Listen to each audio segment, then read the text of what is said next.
Assalamualaikum sahabat muslimah, kembali lagi di Hazanah. Dalam episode kali ini, kita akan membahas mengenai siksa kubur dan hal yang dapat meringankannya. Sebelum kita mulai, jangan lupa klik tombol like, subscribe, dan aktifkan tombol loncengnya ya. Inilah hal yang dapat meringankan siksa kubur. Pada dasarnya, setiap manusia dilahirkan ke dunia dengan tujuan untuk beribadah kepada Allah, melakukan segala perintah dan menjauhi larangannya. Namun, manusia tak luput dari kesalahan.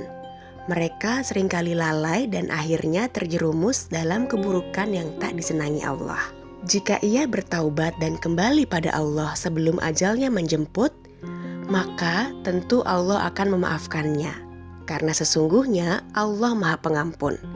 Namun, jika semua itu tak dilakukannya sampai nyawa dicabut, maka akan datang siksaan Allah yang telah banyak disebutkan dalam Al-Quran, salah satunya siksaan di dalam kubur.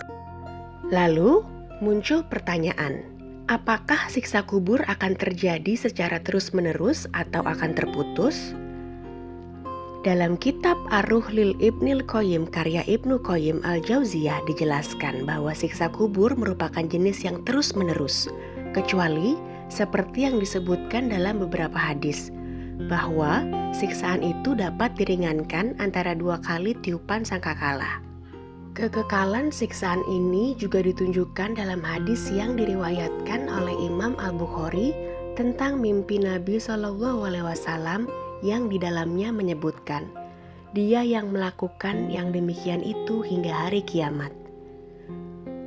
Dalam hadis Ibnu Abbas bahkan disebutkan bahwa siksa kubur dapat diringankan dengan 2 pelepah daun yang ditelungkupi di atas kubur.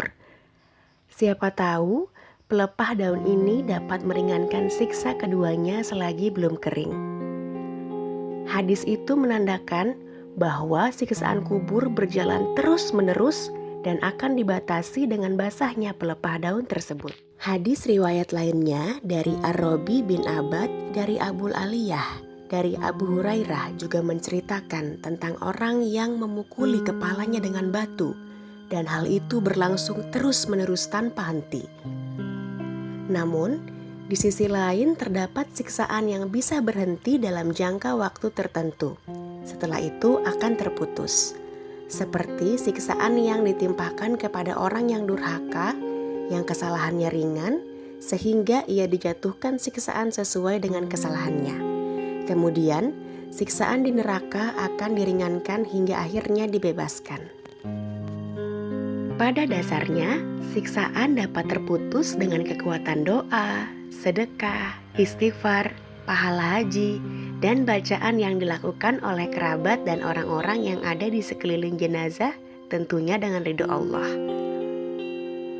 Hal ini dijelaskan dalam Al-Quran surat An-Nabiyah ayat 28 yang berkata, dan mereka tidak memberi syafaat melainkan kepada orang yang diridhoi Allah.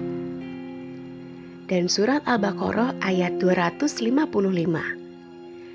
Tiada yang dapat memberi syafaat di sisi Allah tanpa izinnya.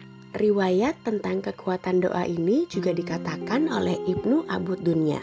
Beliau menuturkan cerita dari Bashar bin Ghalib yang mengatakan bahwa doa dari orang-orang mukmin yang masih hidup untuk saudara seimannya yang telah tiada merupakan sebuah hadiah untuk mereka yang diletakkan di atas kain sutra.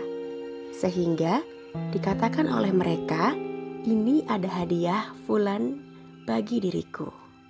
Sekian episode Hazanah kali ini. Jangan lupa klik tombol like, subscribe, dan aktifkan tombol loncengnya ya. Sampai jumpa di episode Hazanah selanjutnya.